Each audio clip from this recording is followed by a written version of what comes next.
Bom dia, valentes do Altíssimo. Nesta manhã, a nossa meditação está no Evangelho de Marcos, capítulo 9.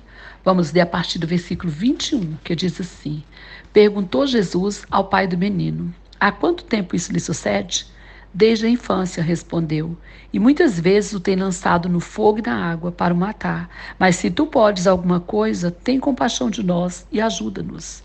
Ao que lhe respondeu Jesus: Se podes, tudo é possível ao que crê.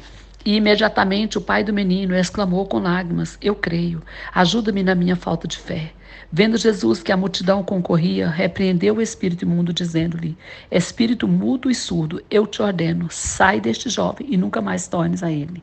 E ele, clamando e agitando muito, saiu, deixando-o como se estivesse morto, a ponto de muitos dizerem: Morreu. Mas Jesus, tomando-o pela mão, o ergueu e ele se levantou.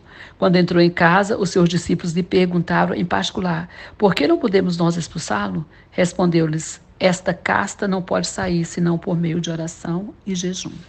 Amém. Glória a Deus. Amados, o contexto desta palavra que li está aqui na história de um jovem possesso. Era um menino que estava possesso, né? Um jovem desde a infância, segundo seu pai.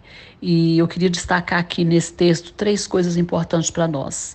A primeira é que a pessoa pode ficar possessa, pode ficar influenciada, ter uma enfermidade ou qualquer outro tipo de aprisionamento na sua vida causado por demônios, que é o caso desse jovem. Esse jovem, desde a infância, que ele sofria, né, essa situação aqui. O pai conta, né, para Jesus que muitas vezes aquele espírito maligno lançava aquele jovem no fogo, na água, para o matar, e que ninguém conseguia ajudá-lo, né? E ele veio aqui buscar socorro para o seu filho.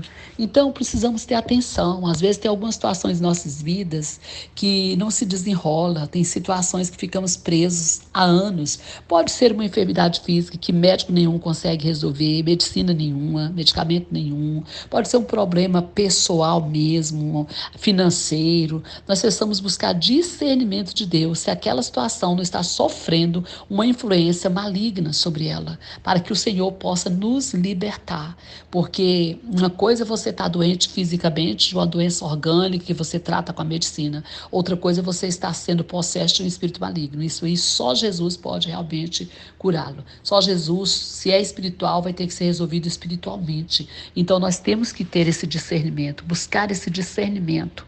O outro ponto é que esse pai vai buscar ajuda. Nós precisamos buscar ajuda. Quando nós precisamos de alguma coisa, necessitamos, não podemos ter constrangimento de buscar ajuda.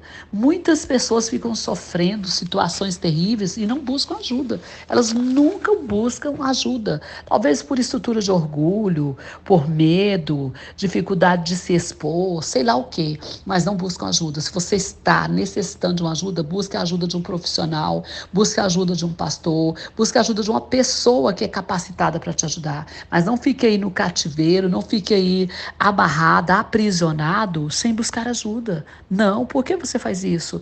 Passando aquela situação, às vezes você diz, não quero me expor, mas você está se expondo, porque todo mundo olha na sua cara e vê que você não está bem. Todo mundo olha na sua família e vê que a sua família não vai bem, não vai bem. Então é melhor se expor para buscar cura do que ficar doente a vida inteira e talvez até morrer dessa enfermidade, seja física, emocional ou espiritual. Precisou de ajuda? Busca ajuda. O pai dessa criança, ele veio buscar ajuda. Ele clamou. Primeiro ele clamou pelos discípulos, os discípulos não conseguiram fazer nada por ele, e ele clamou por Jesus, e Jesus libertou o seu filho, né?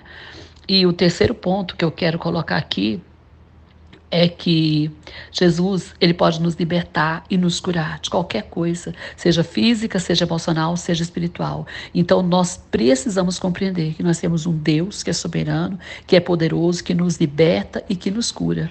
Mas ele fala uma coisa importante aqui. Ele fala que nós precisamos de orar e jejuar. Orar e jejuar.